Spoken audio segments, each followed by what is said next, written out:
ஆண்டவராகிய இயேசு கிறிஸ்துவின் பரிசுத்த நாமத்திற்கு மகிமை உண்டாகட்டும். இந்த நாளிலும் வாழ்வளிக்கும் வார்த்தையை ஆவலுடன் எதிர்பார்த்திருக்கும் உங்களை இயேசு கிறிஸ்துவின் பரிசுத்த நாமத்தினாலே வரவேற்கிறேன். அருமையானவர்களே, கடந்த 2 வாரங்களாக நம்முடைய வாழ்வளிக்கும் ஜீவ வார்த்தையை நாங்கள் ஒளிபரப்ப முடியாது இருந்தது. இந்த நாளிலிருந்து மீண்டுமாய் நாங்கள் துவங்குகிறோம். எங்களுக்காக நீங்கள் ஜெபம் பண்ணுங்க. கர்த்தர் நல்லவர். இன்றைக்கு செய்தியினுடைய தலைப்பு, வாழ வழியே இல்லாத உனக்கு இனி வாழ வழியெல்லாம் அற்புதம் நடக்க போகிறது. ஆமேன். இந்த 2026 அற்புதத்தின் ஆண்டு, பெருக்கத்தின் ஆண்டு, வெற்றியின் ஆண்டு. ஹல்லேலூயா. கடந்த 2026 2025ஆம் வருடத்திலெல்லாம் பல தோல்விகளையும் எதிர்பார்த்தது நடக்காம, பல தடைகள் சத்துருவு கொண்டு வந்து உங்களுடைய வாழ்க்கையில் விட்டு இருக்கலாம். மனிதர்கள் மூலமாக உங்களுக்கு வரவேண்டிய ஆசீர்வாதங்கள் தடையாக இருந்திருக்கலாம். தேவ சமூகத்தின் நன்மையை நீங்கள் பெற்றுக்கொள்ளக்கூடாதபடிக்கு நிறைய தடைகள் காணப்பட்டிருக்கலாம். ஆனாலும் பிரியமானவர்களே, இந்த 2026 புதிய ஆண்டில் மாதத்தின் துவக்கத்தில் 5ஆம் தேதி மாலையில் உங்களை இயேசுவின் நாமத்தினால நீங்கள் கோடாகோடியா பெருகும்படி ஆசீர்வதித்து ஒரு வாழ்த்துதலோடு கூட இந்த செய்திக்குள்ளாய் நாம் கடந்து செல்லலாம். வாழ வழியே இல்லாத உங்களுக்கு வாழ்வதற்காக வழியெல்லாம் இனி அற்புதங்கள் நடக்க போகிறது. என் அருமையான தேவச்சனமே, நம் ஆண்டவர் இயேசு அற்புதம் செய்கிறவர். அன்றைக்கு வனாந்தரத்திலே 3 நாட்கள் கடவுளுடைய வார்த்தையை கேட்டு ஒன்றும் புசிக்காதிருந்த அவர்கள், அந்த 3 நாட்கள் கூட்டம் முடிஞ்ச உடனே ஆண்டவருடைய வார்த்தையை கேட்டு ஜனங்கள் போகும் பொழுது அவர்கள் வழியிலே சோர்ந்து போவார்களே என்று சொல்லி அவர்களை குறித்து மிகுந்த அக்கறையுள்ள தெய்வம், கவனமுள்ள தெய்வம், இவர்களுக்கு ஆகாரம் கொடுக்க வேண்டும் என்று சொல்லி தேவன் தம்முடைய சீசரிடத்தில் கேட்கும் பொழுது 5 அப்பமும் 2 மீனை கொண்டு வந்து ஏசப்பாவுடைய பாதத்தை அவருடைய கரத்தில் கொடுத்த உடனே அவர் அதை ஆசீர்வதித்து 5000 புருஷர்களுக்கு அன்றைக்கு வனாந்தரத்திலே ஒரு அற்புதத்தை செய்தார். அல்லேலூயா. அவர்கள் பிரயாணப்பட்டு போகும்பொழுது சோர்ந்து போவார் என்று சொல்லி மிகுந்த பாரத்தோடு, மிகுந்த அக்கறையோடு தேவன் தம்முடைய ஜனங்களுக்காக வனாந்தரத்திலே இல்லாத இடத்திலே, சாத்தியம் இல்லாத இடத்திலே ஒரு அற்புதத்தை செய்து வாழ வைத்த தெய்வம் இன்றைக்கும் ஜீவனோடு இருக்கிறார். எபிரேயர் 13ஆம் அதிகாரத்திலே வாசித்து பார்த்த 8ஆம் வசனம், இயேசு கிறிஸ்து நேற்று இன்றும் என்றும் மாறாத தேவனாய் இருக்கிறார். அவர் அற்புதம் செய்கிற அந்த வல்லமை மாறாது, உயிர்த்தெழுந்த வல்லமை மாறாது. அவர் என்றைக்கும் அற்புதங்களை செய்து கொண்டே இருக்கிறார். விசுவாசித்தால் தேவனுடைய மகிமையை காண்பீர்கள். வருஷத்தின் துவக்கத்தில் இருக்கிற நம்முடைய வாழ்க்கையில நாம் ஆரம்பித்திருக்கின்ற இந்த வாழ்க்கை விசுவாச பாதையில அற்புதங்கள் நடந்து கொண்டே இருக்கும். அங்கே காணா ஒரு கல்யாணத்திலே அற்புதம் நடந்தது. அங்கே அந்த கல்யாண வீட்டுல ஒரு பெரிய அற்புதம் நடக்குது. திராட்சை ரசம் குறவுபடுகிறது. யாருக்குமே தெரியாது. முந்தி நடந்தது பார்த்தீங்கன்னா ருசி குறைந்த திராட்சை ரசம். ஆனால் பிந்தி வந்ததோ ருசி மிகுந்த திராட்சை ரசம் கிடைந்தது என்று சொல்லி அங்கே பந்தியில அமர்ந்து அந்த பந்திக்காக அழைக்கப்பட்டிருந்தவர்கள் சொல்லுகிறார்கள், ருசி குறைந்த திராட்சை ரசத்தை முதல்ல கொண்டு வந்தீங்க, இப்பயோ ருசியா இருக்கிற திராட்சை ரசத்தை கொண்டு வந்திருக்கீர்கள் என்று பிரமித்தார்கள். தேவன் செய்த அற்புதம் அது பிரமிப்பா இருக்கும், ஆச்சரியமா இருக்கும், சிறந்ததா இருக்கும். இந்த ஆண்டு முழுவதும் வழியெல்லாம் அற்புதங்கள் நடக்கும். ஏன் தெரியுமா? கடந்த வருடம் அதுக்கு முன்னெல்லாம் அற்புத வாசல்லாம் அடைக்கப்பட்டு பொல்லாத சத்துரு எழும்பி நமக்கு வர வேண்டியதெல்லாம் வஞ்சகமாய் தடப்பண்டி அவன் பக்கமாய் திருப்பி மனிதர்கள் எழும்பி நமக்கு வர நியாயமாய் கிடைக்க வேண்டிய ஆசீர்வாதங்களையும் நன்மைகளையும் சுதந்திரிக்க கூடாதபடிக்கு தடை செய்தார்களே, அது எல்லாம் கர்த்தர் இன்றைக்கு முறித்து போடுகிறார். அல்லேலூயா. வாழ வழியே இல்லாத உங்களுக்கு இனி வழியெல்லாம் அற்புதம் நடக்க போகிறது. தேவனுடைய பிள்ளைகளே, விசுவாச மக்களே, தேவனிடத்தில் அவருடைய அன்பு நம்மளுக்கு அற்புதம் செய்து வாழ வைக்கிற தெய்வமாய் அவர் இருக்கிறார். நம்ம அற்புதத்தை எதிர்பார்த்து கொண்டு இருக்கும். ஒருவேளை வியாதியா இருக்கலாம், ஒருவேளை கடனா இருக்கலாம், ஒருவேளை வேலை இல்லாம இருக்கலாம், ஒருவேளை பிசினஸ் லாஸா இருக்கலாம், ஒருவேளை உங்களுக்கு குழந்தை பாக்கி கூட இல்லாம இருக்கலாம். ஆனால் இயேசு அற்புதம் செய்கிறவர், சாத்தியமே இல்லாத இடத்துல அற்புதம் செய்கிறவர். அதற்கு தான் கானா ஒரு கல்யாணத்துல சொன்னேன். அதற்கு தான் சொன்னேன், வனாந்தரத்துல இயேசு கிறிஸ்து வனாந்தரத்துல அற்புதம் செய்தார். 5000 பேருக்கு அற்புதங்களை செய்தார். இன்னொரு இடத்துல நம்ம பழைய ஏற்பாட்டு காலத்துல சாரிபாத் உதவி வீட்டுல கடன் பிரச்சனை, அந்த விதவை வீட்டில் ஒரு கடன் பிரச்சனை இருக்கிறது. ஹல்லேலூயா. தீர்க்கதரிசி சாரிபாத்தில் தீர்க்கதரிசி புத்திரர்கள் ஒருத்தர் வீட்டில் கடன் பிரச்சனையா இருக்கிறாங்க. பாருங்க, கடன் அடைப்பதற்கு வழியே இல்லை, பிள்ளைகள் அடிமை கொண்டு போக வரோம். அந்த இடத்துல கடன்காரன் பிள்ளைகள் அடிமை கொண்டு போகிற இடத்துல தீர்க்கதரிசி மூலமாய் தேவன் அற்புதம் செய்கிறார். வாழ வழியே இல்லாத அந்த தீர்க்கதரிசி மனைவிக்கு புத்திரருக்கும் இயேசு அற்புதம் செய்கிறார். வாழ்நாள் முழுக்க அவர்கள் பஞ்சகாலம் முழுக்க போஷிக்கப்பட அவர்களுக்கு ஒரு அற்புதம் நடக்கிறது. அதே போல இன்றைக்கு உங்களுடைய வாழ்க்கையில ஒரு பெரிய அற்புதம் நடக்க போகுது. மிராக்கிள் இந்த ஆண்டு முழுக்க கர்த்தருடைய வல்லமை உங்க வாழ்க்கையில குறுக்கிட்டு, வார்த்தை உங்களுடைய வாழ்க்கையில குறுக்கிட்டு அற்புதங்களை செய்ய போகிறது. இயற்கைக்கு அப்பாற்பட்ட வல்லமை வெளிப்பட போகிறது. இன்றைக்கும் கூட ஒரு சத்தியத்தை நாம் தியானிக்கலாம். ஆதியாகமத்தின் புஸ்தகம் 26ஆம் அதிகாரத்திலே நாம் ஈசாக்கை குறித்து பார்க்கிறோம் அல்லவா? ஈசாக்கு எங்கே போய் துறவு வெட்டினாலும் அவர்களை தடை செய்கிறார்கள். தடை செய்து இது எங்களுடையது என்று சொல்லுகிறார். பாருங்கள் பிரியமானவர்களே, அங்க பிரச்சனைகள் வரும் பொழுது ஈசாக்கு விட்டு கொடுத்துட்டு வேற இடம் போறாரு. எங்கெல்லாம் போய் துறவு வெட்டுகிறாரோ அங்கெல்லாம் அற்புதங்கள் நடந்து கொண்டே இருக்கிறது. ஹல்லேலூயா. உங்களுடைய வாழ்க்கையில, என்னுடைய வாழ்க்கையிலும் நாம் விட்டு கொடுத்து வாழ்ந்த பார்த்தீங்களா?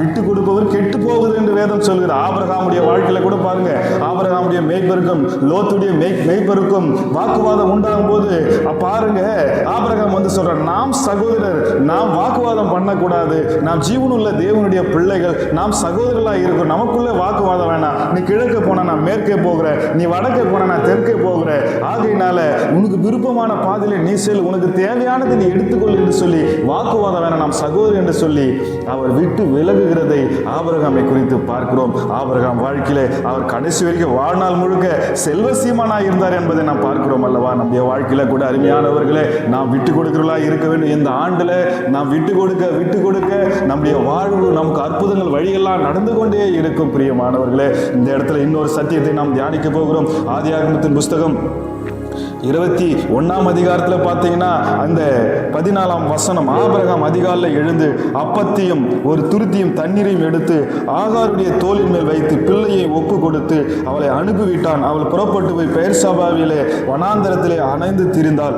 துருத்தில் இருந்த தண்ணீர் செலவழிந்த பின்பு அவள் பிள்ளையை ஒரு செடியின் கீழே விட்டு, பிள்ளை சாகிறதை நான் பார்க்க மாட்டேன் என்று எதிராக அம்பு பாயும் தூரத்திலே போய் உட்கார்ந்து சத்தமிட்டு அழுதாள். தேவன் பிள்ளையின் சத்தத்தை கேட்டார். அல்லேலூயா. தேவனுடைய பரிசுத்த நாமத்திற்கு மகிமை உண்டாகட்டும். தேவ தூதன் வனாந்தரத்திலிருந்து ஆகாரை கூப்பிட்டு, ஆகாரே, உனக்கு என்ன சம்பவித்தது? பயப்படாதே, பிள்ளை இருக்கும் இடத்திலே தேவன் அவன் சத்தத்தை கேட்டார். நீ எழுந்து பிள்ளை எடுத்துக்கொண்டு அவனை உன் கையில் பிடித்து கொண்டு போ, அவனை பெரிய ஜாதியாக்குவேன் என்றார். தேவன் அவருடைய கண்களை திறந்தார். அப்போது அவள் ஒரு தண்ணீரை துறவை கண்டு போய் துருத்திலே தண்ணீர் நிரப்பி பிள்ளைக்கு குடிக்க கொடுத்தாள். அருமையானவர்களே, இந்த இடத்துல வாசிக்கப்பட்ட வேத பகுதியில் ஆபிரகாமால் அவருடைய மனைவி சாராளாலும் இந்த ஆகாரை வீட்டிலிருந்து துரத்தி விடப்படுகிறார்கள். வனாந்தரத்திலே இருந்த தண்ணீரெல்லாம் செலவழிந்த பிறகு தன் பிள்ளை சாகிறதை அவளால் ஏற்றுக்கொள்ளும். எந்த பிள்ளை தான் தன் தாய் சாகுவதை ஏற்றுக்கொள்ள முடியவே முடியாது. பிரியமானவர்களே, பாருங்கள், ஆகாருடைய மகன் இஸ்மவேல் மரிக்கிறதை பார்க்க முடியாது. தண்ணீர் கீழே ஒரு செடி கீழே அந்த இஸ்மவேலை கொண்டு போய் நிறுத்திவிட்டு அவள் போய் தனியா கல் எறிகிற தூரம் போயிட்டு அவங்க தூரம் நின்று பார்த்து கொண்டிருக்க அந்த பிள்ளை எப்படி சாகும் என்று வேதனையோடு கூட துடித்து கொண்டிருக்க அந்த வேளையிலே வனாந்தரத்திலிருந்து ஒரு சத்தம் உண்டாகிறது. ஆகாரே, உனக்கு என்ன சம்பவித்தது? பிள்ளை இருக்கிற இடத்துல பிள்ளையின் சத்தத்தை தேவன் கேட்டார். நீ பயப்படாதே, இந்த பிள்ளை சாகுவது கிடையாது, உனக்கு ஒரு அற்புதம் நடக்கும் என்று சொல்லி, இந்த பிள்ளையை வாழ வைப்பேன் என்று சொல்லி, உன்னை பெரிய ஜாதி ஆக்குவேன் என்று சொல்லி ஆண்டவராக இயேசு கிறிஸ்து பரலோகத்திற்கு தன்னுடைய தூதன் மூலமாக ஒரு சத்தத்தை கட்டளையிடுகிறார். அருமையான தேவ ஜனமே, இந்த சத்தத்தை கேட்டுக்கொண்டிருக்கிற மகனே, மகளே, உடைய வாழ்க்கையில 2025 முழுவதும் இருளா, 2025 முழுவதும் தோல்வியா, 2025 முழுவதும் பலவீனமா, போராட்டமா, சத்துருவின் நிந்தையா, அவமானமா, 25 முழுவதும் வாசல் அடைக்கப்பட்டிருக்கிறதா? உன் சத்தத்துக்கு பதில் வராம இருந்ததா? இதோ இன்றைக்கு 2026 5ஆம் தேதி மாலை வேளையில் வாழ்வளிக்கும் ஜீவ வார்த்தையை வைராக்கியத்தோடு கேட்டுக்கொண்ட மகனே, மகளே, உன் வாழ்க்கையிலே உனக்கு ஒரு சத்தம் புறப்பட்டு வருகிறது, வனாந்தரத்திலே உனக்கு அற்புதம். வனாந்தரத்தில் மாத்திரமல்ல, இனி நடக்கிற பாதையெல்லாம் அற்புதம், வழியெல்லாம் அற்புதம். தேவன் செய்ய வல்லவராய் இருக்கிறார்.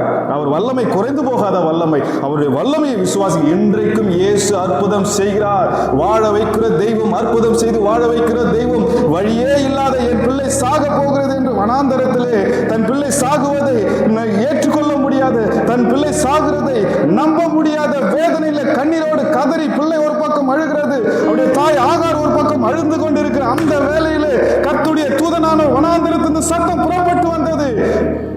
சத்தம் வந்து சத்தத்தோடு நிக்கல, உன் பிள்ளை எடுத்துக்கொண்டு போ, பெரிய ஜாதி ஆக்குவேன் என்று சொல்ல நிமிஷமே அதுக்கப்புறம் அருகிலே ஒரு துறவு பார்க்கிறார். துறவை தேவன் காண்பிக்கிறார். அந்த துறவில் இருக்கிற தண்ணீரை துருத்தில எடுத்து அந்த குழந்தையும் ஆகாரம் அந்த தண்ணீரை குடித்து பிறகு அங்கிருந்து புறப்பட்டு போகிறார். இன்றைக்கு இஸ்மாவேல் சந்ததியை பார்த்தீங்களா? இன்னைக்கு உலகமே இன்னைக்கு இஸ்மாவேல் சந்ததியை பார்த்து சில நேரத்தில் பயப்பட வேண்டிய சூழ்நிலைக்குள்ள தள்ளப்பட்டிருக்கு. ஆம் பிரியமானவர்களே, வேதத்தில் தேவன் வாக்கு கொடுத்திருக்கிறார். உங்களை என்னை அப்படியே வாழ வைக்கிற தெய்வம் தான் இயேசு கிறிஸ்து. நீங்களும் நாளும் மலை மேல் இருக்கிற பட்டணமாக, உலகத்துக்கு வெளிச்சமாக, இந்த கடைசி காலத்தில் தேவநாம மகிமைக்கு என்று தெரிந்து கொள்ளப்பட்ட மகா பெரிய பாத்திரங்களாக இருக்கிறோம். நாம் சாதாரணமாக இருக்கிறோம், ஒரு கிராமத்தில் ஒளிந்து கொண்டு இருக்கிறோம், அடையாளம் இல்லாமல் இருக்கிறோம். இந்த 2026 வழியெல்லாம் நமக்கு அற்புதங்கள் நடக்க போகிறது, அதிசயங்கள் நடக்க போகிறது. உங்க வாழ்க்கையில் அப்பமும் தண்ணீர் வருமானம் ஆசீர்வதிக்கப்பட போகிறது, பிசினஸ் ஆசீர்வதிக்கப்பட போகிறார், புதிய பிசினஸ் கான்ட்ராக்ட் எல்லாம் உங்களுக்கு வரப்போகிறது. நீங்க உங்களுடைய வாழ்க்கையில கர்த்தர் அற்புதங்களை செய்கிறது பயங்கரமாக இருக்கும். உங்கள் வழியெல்லாம் நீங்க நடக்கிற பாதையெல்லாம் அற்புதம் நடக்க போகிறது. வேத வசனத்தை வாழ்வழிக்க ஜீவ வார்த்தையை உறுதியாப்படுத்திக் கொள்ளுங்கள், உறுதியா பற்றிக் கொள்ளுங்கள். சங்கீதம் 1:2 படி இரவும் பகலும் கர்த்தருடைய வார்த்தையில் தியானமாயிருங்கள். அந்த வார்த்தை உங்கள் பாதைக்கு வெளிச்சமும் கால்களுக்கு தீபமாய் இருக்கும். நீங்க இடரவே மாட்டீங்க. உங்களுடைய வாழ்க்கையில் அற்புதங்கள் நடந்து கொண்டே இருக்கும். இயேசு அற்புதம் செய்து வாழ வைக்கிற தெய்வம். வேதாகமத்தில் இனி எத்தனையோ சாட்சிகளை, சம்பவங்களை நாம் தியானித்துக் கொண்டே போகலாம். அருமையானவர்களே, உங்க வாழ்க்கையில நீங்க இனி ஒவ்வொரு நாளும் அற்புதத்தை எதிர்பாருங்கள். ஒரு நாள் எழுந்தவன் இன்னைக்கு ஆண்டவரே என்ன அற்புதம் என் வாழ்க்கை நீங்க செய்ய போறீங்க, இன்னைக்கு அற்புதம் செய்து வாழ வைங்க. வழியெல்லாம் அற்புதம் என்ற சத்தத்தை நான் இன்றைக்கு வாழ்வழிக்கும் ஜீவ வார்த்தையில கேட்டிருக்கிறேன். என் வாழ்க்கையில இன்னைக்கு முழுக்க அற்புதம் நடக்கணும், வாழ்நாள் முழுக்க அற்புதம் நடக்கணும். நீங்க விசுவாசிங்க, உங்களுக்கு அற்புதம் நடக்கணும். உங்களுக்காக ஜெபிக்க போகிறேன். கிருபையுள்ள பிதாவே, என் ஆண்டவரும் அருமை இரட்சகருமான இயேசு கிறிஸ்துவின் பரிசுத்த நாமத்தினாலே இந்த நல்ல கர்த்தாவே வாழ்வழிக்கும் ஜீவ வார்த்தையை கேட்கிற இந்த நல்ல வேலையில, ஜெப வேலையில உம்மை நோக்கி நாங்கள் பார்க்கிறோம். என் மகனுக்காக, மகளுக்காக, என் தாய்க்காக, தகப்பனுக்காக ஆண்டவரே கண்ணீரோடு எனக்கு வாழ வழி இல்லையே, எனக்கு உதவி செய்ய யாரும் இல்லையே, என்றைக்கு என் சூழ்நிலை மாறும், என்றைக்கு என் பிரச்சனைக்கு தீர்வு வரும், என்றைக்கு ஒரு அற்புதம் நடக்க, என் பலவீனங்கள் மாறும், என்றைக்கு என்னுடைய சூழ்நிலை மாறும் என்று சொல்லி இன்றைக்கு ஆண்டவரே கண்ணீரோடு, வேதனையோடு, மிகுந்த போராட்டத்தோடு ஆண்டவரே வாழ்வழிக்கும் ஜீவ வார்த்தை கேட்டுக்கொண்டிருக்கிற மகனுடைய வாழ்க்கையில தேவச்சனுடைய வாழ்க்கையில ஒரு அற்புதம் இப்பொழுது நடப்பதாக. வாழ வழியே இல்லாதவுடைய வாழ்க்கையில வழியெல்லாம் இன்று முதல், இந்த நிமிடம் முதல் நீர் அற்புதம் செய்ய போற தேவனுக்காக நன்றி. அற்புத சாட்சிகளை கர்த்தர் எழுப்புவதற்காக நன்றி. அற்புதம் செய்து ஆசீர்வதிங்க, வழிநடத்துங்க. இயேசு கிறிஸ்துவின் பரிசுத்த நாமத்தை ஜெபிக்கிறோம் ஜீவனுள்ள நல்ல பிதாவே. ஆமென், ஆமென். நன்றி. கர்த்தர் உங்களை ஆசீர்வதிப்பார். வழியெல்லாம், வாழ வழியே இல்லாத உங்களுடைய வாழ்க்கையில உங்கள் வழியெல்லாம் தேவன் அற்புதம் செய்து உங்களை வாழ வைக்க போகிறார். கர்த்தர் தாமே உங்களை ஆசீர்வதிப்பாராக. கர்த்தர் நல்லவர், நீங்கள் ஆசீர்வதிக்கப்பட்டவர்கள். ஆமென்.